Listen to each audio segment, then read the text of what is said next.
y a des titres qui claquent comme une porte. Celui-ci en fait partie.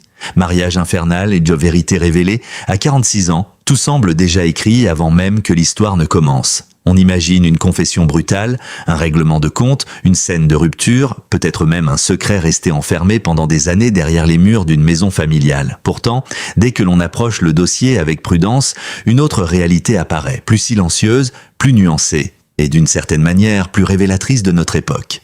Faustine Bollaert n'est pas seulement une animatrice populaire. Elle est devenue, au fil des années, l'un des visages français de l'écoute télévisuelle. Depuis 2017, elle présente Ça commence aujourd'hui, une émission construite autour de témoignages intimes, de blessures familiales, de renaissance et de récits de vie exposés face aux caméras. Le programme est diffusé sur France 2 et repose précisément sur cette mécanique.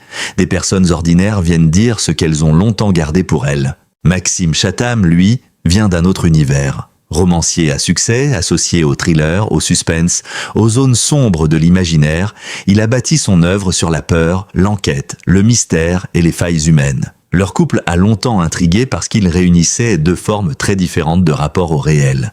Elle, la parole accueillie en pleine lumière, lui, la fiction noire, le retrait, la construction patiente d'intrigues.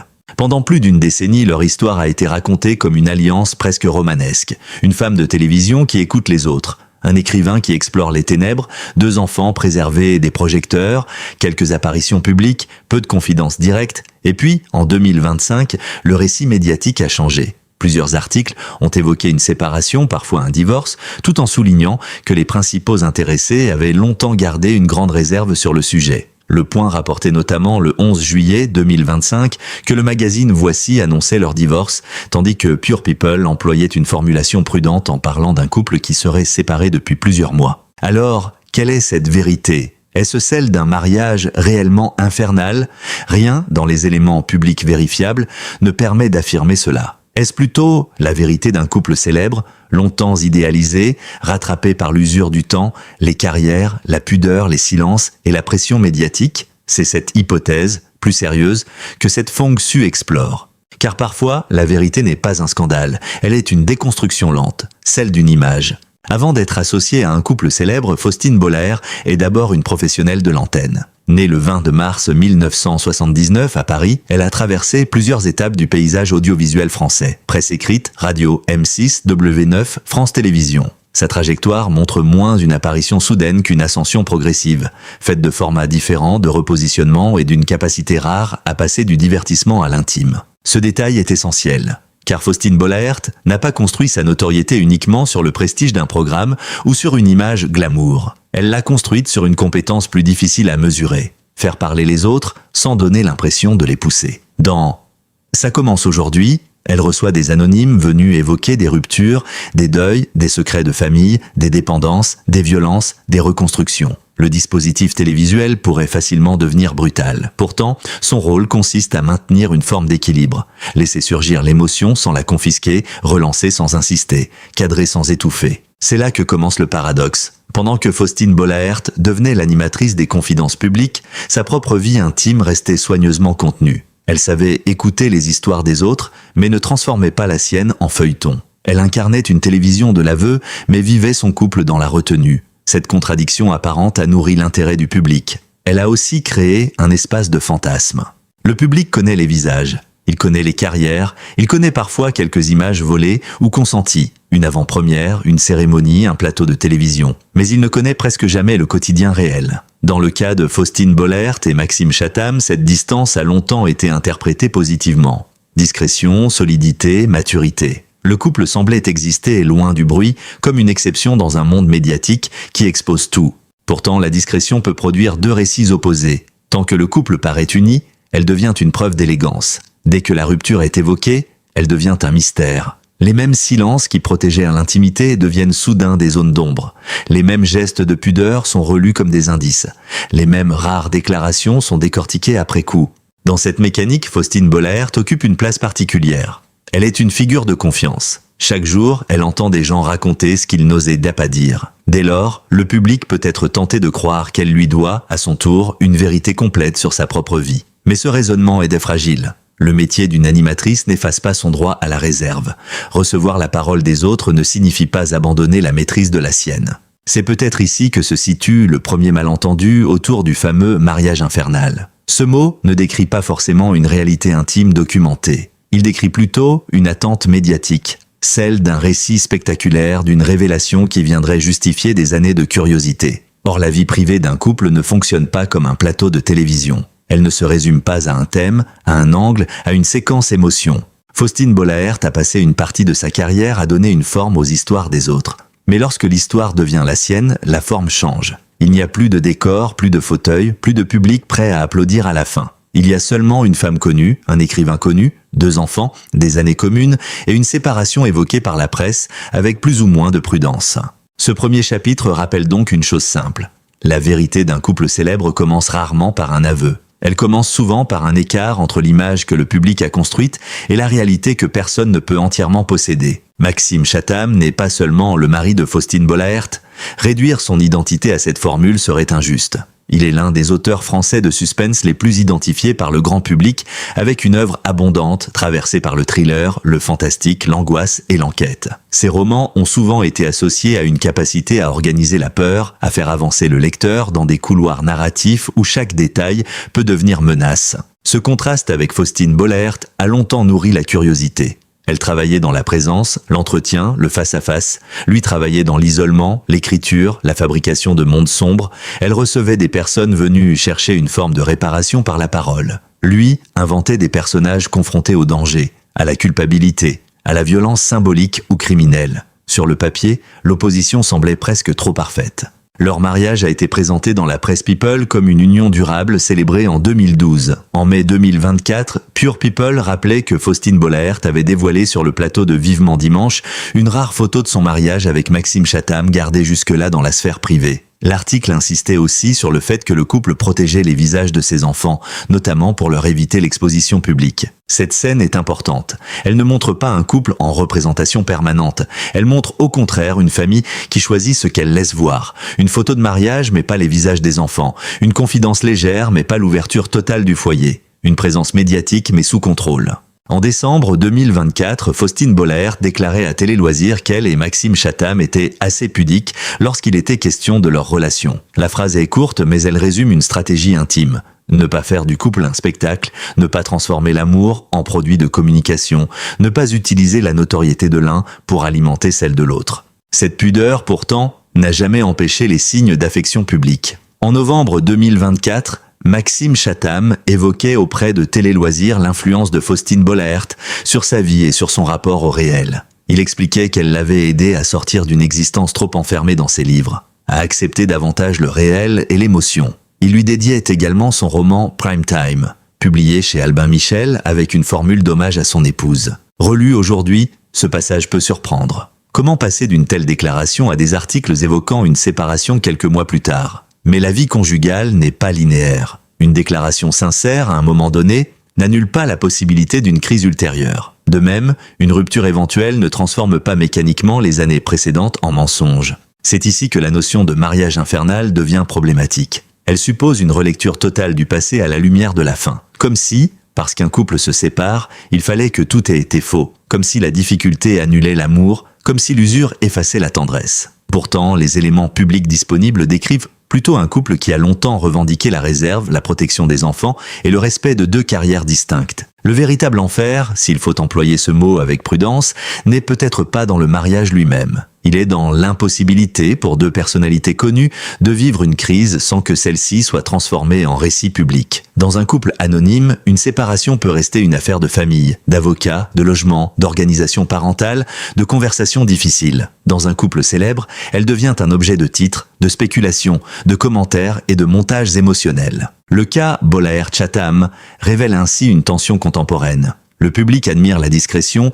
mais il supporte mal de ne pas savoir. Il félicite les personnalités qui protègent leurs enfants, mais cherche ensuite les signes d'un basculement. Il veut croire à l'amour durable, puis réclame les raisons exactes de la rupture. Maxime Chatham et Faustine Bollaert avaient construit, volontairement ou non, une image de couple complémentaire. La lumière et l'ombre, l'écoute et le thriller, la télévision et la littérature. Cette image était séduisante parce qu'elle semblait équilibrée. Mais aucune image publique ne peut contenir toute la fatigue d'une vie réelle. Et c'est précisément quand l'image commence à se fissurer, que le mot « vérité » apparaît. Pour comprendre la fragilité possible d'un couple comme celui de Faustine Bollaert et Maxime Chatham, il faut regarder non pas les rumeurs, mais les rythmes de vie. La télévision quotidienne impose une discipline particulière. Une émission comme Ça commence aujourd'hui exige une présence régulière, une disponibilité émotionnelle, une capacité à absorber des histoires lourdes sans s'effondrer à l'antenne. Le public voit l'écoute. Il voit moins la fatigue que cette écoute peut produire. Faustine Bollaert a aussi animé d'autres formats, dont La boîte à secrets et Prodige. En décembre 2024, Télé Loisirs rappelait qu'elle cumulait les émissions et revenait à la présentation de Prodige, tout en poursuivant ses autres engagements. Cette accumulation dessine le portrait d'une professionnelle très sollicitée. Or, dans un couple, l'emploi du temps n'est jamais un détail neutre. Il organise les absences, les retours, les vacances, les discussions interrompues, les priorités visibles et invisibles. Face à cela, l'écriture romanesque impose une autre contrainte. Elle demande de longs temps de concentration, d'isolement, parfois de retrait du monde. Maxime Chatham a souvent été associé à des univers narratifs denses, à des intrigues longues, à une documentation précise. Écrire un thriller n'est pas seulement inventer une histoire. C'est construire une mécanique, tenir une tension, anticiper le regard du lecteur, accepter des semaines ou des mois dans une architecture mentale parfois sombre. Ces deux métiers peuvent se compléter. Ils peuvent aussi se heurter. L'un demande l'exposition, l'autre le retrait. L'un absorbe les histoires réelles, l'autre fabrique des peurs fictives. L'un est soumis à l'audience, aux grilles, au tournage, aux équipes. L'autre dépend d'un rapport solitaire au texte, à l'imaginaire, au temps long. Ce n'est pas une accusation, c'est une observation sociologique. Beaucoup de couples se brisent, non par scandale, mais par désynchronisation. On ne cesse pas toujours de s'aimer dans une explosion. On s'éloigne parfois parce que les journées ne se croisent plus au même endroit, parce que les responsabilités s'additionnent, parce que les enfants grandissent, parce que l'identité professionnelle prend trop de place, parce que l'admiration ne suffit plus à créer du temps commun. Dans le cas de Faustine Bollaert et Maxime Chatham, rien ne permet d'affirmer publiquement que ces facteurs ont été la cause exacte d'une séparation. Mais ils constituent un contexte plausible pour comprendre pourquoi un couple exposé, même discret, peut être fragilisé. Plusieurs articles de 2025 ont évoqué l'idée d'un éloignement progressif avec prudence et au conditionnel. Pure People, par exemple, parlait d'une rupture révélée par Voici, tout en employant à plusieurs reprises le conditionnel. Là encore, la prudence est essentielle. Une fonction sérieuse ne doit pas transformer une hypothèse en fait. Elle doit distinguer ce qui est établi, ce qui est rapporté, ce qui est interprété. Ce qui est établi, Faustine Bollaert et Maxime Chatham ont formé un couple public pendant de nombreuses années, ont eu 2 enfants et ont souvent choisi la discrétion. Ce qui est rapporté, plusieurs médias ont évoqué en 2025 une séparation ou un divorce. Ce qui reste interprété, les raisons profondes, la chronologie intime, les discussions privées, dans l'espace médiatique, cette distinction se perd vite. Un titre devient une preuve, une photo devient un symptôme, une absence devient une confirmation, une phrase ancienne devient une contradiction. Le public recompose une histoire à partir de fragments. Mais les fragments ne sont pas la vie. Le mot « infernal » appartient à cette logique de dramatisation. Il attire l'attention parce qu'il promet une descente dans les coulisses. Pourtant, les éléments publics disponibles montrent surtout un couple qui a longtemps évité de se raconter de façon excessive. Le contraste est frappant. Plus ils ont été discrets, plus la curiosité a grossi. Plus ils ont protégé leurs enfants, plus leur silence a donné envie à certains médias de chercher un récit caché. C'est peut-être cela l'un des enseignements de cette histoire. Dans la culture people contemporaine, la pudeur n'éteint pas la curiosité. Elle l'alimente, elle crée un vide que les titres viennent remplir. Faustine Bollaert, par son métier, connaît mieux que beaucoup la puissance d'un témoignage. Elle sait qu'une parole peut soulager, mais aussi enfermer. Une fois dite, une phrase ne lui appartient plus totalement. Elle est reprise, découpée, montée, titrée, commentée. Pour une animatrice qui a fait de l'écoute un art, choisir de ne pas tout dire peut donc être une forme de maîtrise. Maxime Chatham, par son métier, sait aussi que le mystère est une force narrative. Mais dans la vie privée, le mystère devient vite soupçon. Le public accepte qu'un roman garde ses secrets jusqu'à la dernière page. Il accepte beaucoup moins qu'un couple célèbre ne livre pas son dernier chapitre. Voilà pourquoi leur histoire fascine. Non parce qu'elle serait forcément scandaleuse, mais parce qu'elle met en scène 2 personnes dont les métiers touchent à la parole, au récit, au secret et à la révélation. Elle animait les aveux des autres, il écrivait les zones d'ombre. Ensemble, ils ont longtemps protégé la leur. Le 11 juillet 2025 marque un tournant médiatique. Ce jour-là, plusieurs sites reprennent l'information selon laquelle Faustine Bollaert et Maxime Chatham se seraient séparés. Le Point choisit une forme interrogative dans son titre. Fin de l'histoire pour Faustine Bollaert et Maxime Chatham et précise que le magazine Voici annonce leur divorce. Pure People, le même jour, formule les choses avec prudence. Le couple serait séparé depuis plusieurs mois, après 15 années d'union et 2 enfants. Le site attribue la révélation initiale à Voici et évoque une nouvelle page dans la vie de l'animatrice. Cette différence de formulation est importante. Elle rappelle que l'information People circule souvent par couches successives. Un premier média affirme, d'autres reprennent. Certains ajoutent des détails, d'autres restent au conditionnel. Le lecteur, lui, reçoit une impression globale. C'est fini. Mais le degré de confirmation varie selon les sources, selon les mots employés, selon la proximité réelle avec les personnes concernées. Quelques jours plus tard, Pure People publie un autre article soulignant que, malgré l'annonce de séparation, le duo apparaissait encore soudé, ou du moins dans une relation apaisée. L'article mentionne une décision de rester proches et complices, notamment pour leur bien-être et celui de leurs enfants. Ce point nuance fortement l'idée d'un « enfer ». Une séparation peut être douloureuse sans être destructrice. Elle peut être ferme sans être violente. Elle peut marquer la fin d'un couple amoureux tout en laissant subsister une alliance parentale, une estime, une forme de solidarité. Les ruptures adultes ne ressemblent pas toujours au scénario que les titres promettent. Pourtant, le récit médiatique préfère souvent les extrêmes. Il aime les couples parfaits ou les divorces explosifs. Il aime les déclarations d'amour ou les révélations fracassantes. Il aime moins les situations intermédiaires, les séparations pudiques, les liens qui changent de nature, les familles mais qui se réorganisent sans ces scènes publiques. Or, c'est peut-être précisément dans cet entre-deux que se trouve la vérité la plus crédible. Le cas Faustine Bollaert-Maxime Chatham montre aussi combien une image peut basculer rapidement. En mai 2024, un article pouvait encore raconter une photo de mariage dévoilée avec émotion et un couple qui ne semblait pas vouloir rompre. En novembre 2024, Maxime Chatham exprimait publiquement ce que Faustine Bollaert avait changé dans sa vie. En décembre 2024, elle parlait encore de leur pudeur commune. Quelques mois plus tard, la presse évoquait une séparation. Faut-il y voir une contradiction ?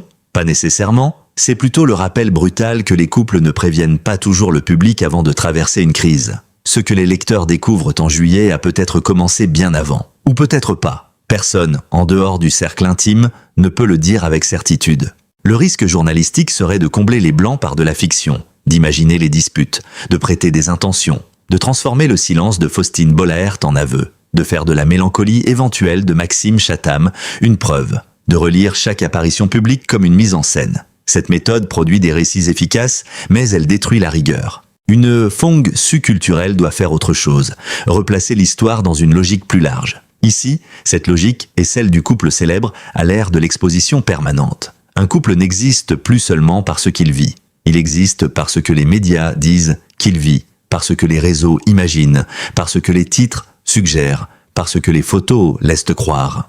Dans cette perspective, la vérité révélée n'est pas forcément une phrase prononcée par Faustine Bollaert. C'est peut-être la vérité d'un système. Nous aimons les couples publics tant qu'ils confirment notre besoin de croire à la stabilité. Puis, lorsqu'ils vacillent, nous voulons que leur chute ait une explication simple. Une faute, un coupable, un secret, un enfer. Mais la vie adulte résiste souvent à cette simplification. Elle est faite de fatigue, d'ajustements, de décisions longues, de conversations que personne ne filme, d'accords parentaux, de douleurs privées et de respect parfois maintenu malgré la fin. Si Faustine Bollaert a révélé quelque chose à travers cette séquence, ce n'est donc pas nécessairement un secret sur Maxime Chatham. C'est plutôt, par son silence même, une limite. Tout ne se raconte pas, tout ne se transforme pas en témoignage. Tout ne mérite pas d'être livré à l'appétit public. Cette limite est d'autant plus forte qu'elle vient d'une femme dont le métier consiste à accueillir des confidences. Elle sait ce que vaut une parole, elle sait aussi ce qu'elle coûte. À ce stade, il faut revenir au titre. À 46 ans, Faustine Bollaert a finalement révélé la vérité sur son mariage infernal avec Maxime Chatham. Pris au pied de la lettre, il promet une confession précise. Or, les faits publics disponibles ne permettent pas de parler d'un mariage infernal comme d'une réalité établie. Le mot relève davantage de la dramatisation que de l'information vérifiée. Mais cela ne signifie pas qu'il n'y a pas de vérité. Elle est ailleurs. Elle tient dans la manière dont cette histoire oblige à distinguer 3 choses. L'amour vécu, l'image construite, et le récit médiatique. L'amour vécu appartient aux personnes concernées. Il inclut ce que le public ne saura jamais. Les débuts, les habitudes, les conflits, les gestes de tendresse, les lassitudes, les décisions, les regrets éventuels. L'image construite, elle, appartient en partie au public. Le couple discret, la famille protégée, l'animatrice lumineuse, l'écrivain sombre, l'équilibre parfait entre télévision et littérature. Le récit médiatique, enfin, transforme les deux premières dimensions en épisodes, mariage, enfant, déclaration, rumeur, séparation, silence. La confusion entre ces trois niveaux crée les malentendus. Quand l'image se fissure, certains pensent que l'amour vécu était faux. Quand le récit médiatique s'emballe, certains croient que la vérité intime a été révélée. Quand les intéressés se taisent, certains interprètent ce silence comme une confirmation de tout et de son contraire. Faustine Bollaert et Maxime Chatham ont longtemps représenté une forme rare de couple médiatique, suffisamment connu pour intéresser, suffisamment discret pour ne pas saturer l'espace. Cette position était confortable tant que l'histoire semblait stable. Elle devient plus difficile dès que la séparation entre dans le récit public. La présence de deux enfants rend cette difficulté encore plus sensible. En mai 2024, Faustine Bollaert expliquait préserver leur visage du regard public. Ce choix, souvent salué, prend une importance particulière dans le contexte d'une rupture médiatisée. Préserver les enfants ne consiste pas seulement à éviter de montrer leurs photos. Cela consiste aussi à éviter que leur famille y soit réduite à un feuilleton. Dans cette optique, la retenue de Faustine Bollaert peut être lue non comme une esquive, mais comme une responsabilité. Elle n'a pas besoin de fournir au public une scène finale. Elle n'a pas besoin de nommer un coupable. Elle n'a pas besoin de transformer 15 ans de vie commune en dossier à charge. Si vérité il y a, elle peut rester partielle, digne, limitée à ce que les personnes concernées acceptent d'exposer. Maxime Chatham, de son côté, a longtemps publiquement reconnu ce que Faustine Bollaert avait apporté à son existence. Ses propos de 2024 ne ressemblent pas à ceux d'un homme décrivant un enfer conjugal. Il dessine plutôt l'image d'un lien qui l'a aidé à s'ancrer davantage dans le réel. Cela n'empêche pas une séparation ultérieure, mais cela empêche de réduire toute l'histoire à une formule brutale. C'est là que le regard journalistique doit rester ferme. Les titres peuvent être forts, ils peuvent accrocher, ils peuvent te promettre une plongée dans les coulisses, mais le contenu doit résister à la tentation de salir sans preuve. Un couple peut se terminer sans que l'un des deux soit désigné comme monstre. Une femme peut reprendre sa route sans que son passé soit automatiquement qualifié de cauchemar. Un homme peut refaire sa vie ou traverser une période difficile sans que cela efface ce qu'il a exprimé auparavant. Au fond, cette histoire parle moins d'un mariage infernal que de notre manière de consommer l'intimité des personnalités publiques. Nous voulons des héros du quotidien, puis nous exigeons leurs failles. Nous admirons la pudeur, puis nous la punissons en la remplissant de soupçons. Nous disons « respecter la vie privée », mais nous cliquons sur les titres qui promettent de l'ouvrir. La vraie révélation autour de Faustine Bollaert n'est donc pas un secret spectaculaire. C'est une leçon de lecture. Il faut apprendre à lire les conditionnels, à distinguer une déclaration d'amour de 2024 d'une rumeur de rupture en 2025, à comprendre qu'une séparation peut être vraie sans que tous les détails imaginés autour d'elle le soient, à accepter qu'un couple connu ne nous doive pas l'intégralité de son chagrin. Faustine Bollaert a bâti une carrière sur l'écoute. Maxime Chatham a bâti une œuvre sur le suspense. Leur histoire commune, telle qu'elle apparaît publiquement, se situe entre ces deux pôles. Ce qui se dit et ce qui reste tue. Ce qui est raconté et ce qui demeure hors champ. Ce que le public reçoit et ce qu'il ne devrait peut-être pas chercher à posséder. La fin d'un couple célèbre produit toujours une forme de désillusion. Mais cette désillusion ne doit pas être confondue avec une révélation scandaleuse. Elle peut simplement rappeler que les histoires humaines, même lorsqu'elles appartiennent à des visages connus, ne sont jamais aussi nettes que les titres. Alors, faut-il parler d'un mariage infernal, avec les éléments publics disponibles? Non. Faut-il parler d'un couple qui a traversé l'usure, la pression, la pudeur et peut-être une séparation douloureuse? Oui, avec prudence. Faut-il voir dans cette histoire une chute spectaculaire? Peut-être pas. Il s'agit plutôt d'un passage, celui d'un mythe conjugal vers une réalité plus adulte, moins confortable, moins vendable, mais plus crédible. Et c'est peut-être cela, la vérité finale. Le public attendait un secret. Il découvre une limite.